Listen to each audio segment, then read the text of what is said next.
Is-suppost Ministru li ġifdat bi strateġija għal wara l-Covid għadu sal-lum ma wettaq ebda miżura, għax fi kliemu stess stqar li l-proposti ta' din l-istrateġija għadhom iridu jsiru. Dak li proponejna jiġi implementat qabel 3 snin u oħrajn se jiġu implementat f'perjodu ta' 3 snin u oħrajn se jinbdew matul dan il-perjodu li semmejt ta' 3 snin. Mistoqsi minn dan l-istazzjon biex jgħidilna eżatt x'inhuma dawn l-inizjattivi li skontu jridu jitwettqu u Bonnici baqa' jgħid li qed isir ix-xogħol mingħajr ma semma inizjattiva waħda konkreta. Fid-diversi setturi sħabi qed jagħmlu xogħol importanti ħafna marbut mal-ħidma biex pajjiżna jimxi l qudiem wara l-perjodu tal-pandemija. Eżempju x'inhuma del-ħidma? Il-Marelli. Bonnici kien qed jikkummenta wara li kmieni l-erba' filgħodu ippreżenta r-riforma dwar l-użu personali tal-kannabis.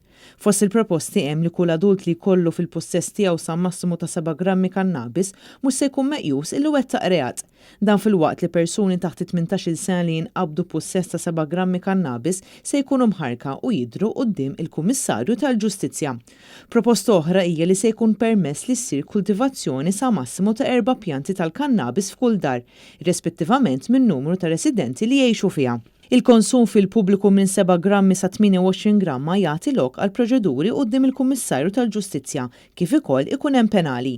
Proposta oħra tagħti permess li grupp ta' persuni jistgħu jorganizzaw ruħhom f'assoċjazzjoni li jkultivaw il-kannabis u jqasmuha fost il-membri li jkollhom aktar minn 18-il sena. Din l-idea ta' assoċjazzjonijiet bi sħubija kienet issemmit mill-kap tal-Partit Nazzjonalista Bernard Grech xhur ilu.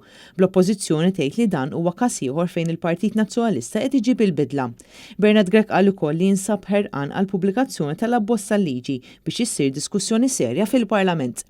Intant l-abbozz jgħid li n-numru ta' membri fl-assoċjazzjoni ma jistax ikun aktar minn 500 u ma jistax jitqassam aktar minn 7 grammi kuljum lil kull individwu sa massimu ta' 50 gramma kull xahar. L-organizzazzjoni tista' tqassam sa massimu ta' 70 żerrija lil kull membru kull xahar u ma tistax tinżamm aktar minn 500 gramma kannabis imnixfa.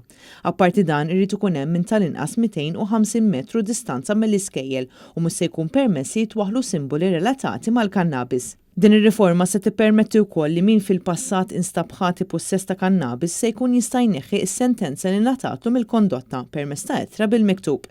Il-kwistjoni tal-kannabis kien spiċċat f'ħoġor Bonnici wara Rożjenko Tajjer irriżenjat mis-Segretarju Parlamentari fi frar li għadda, dan wara l-każ tas-senserija u r-rabtiet tagħha ma' Jorgen Fenech.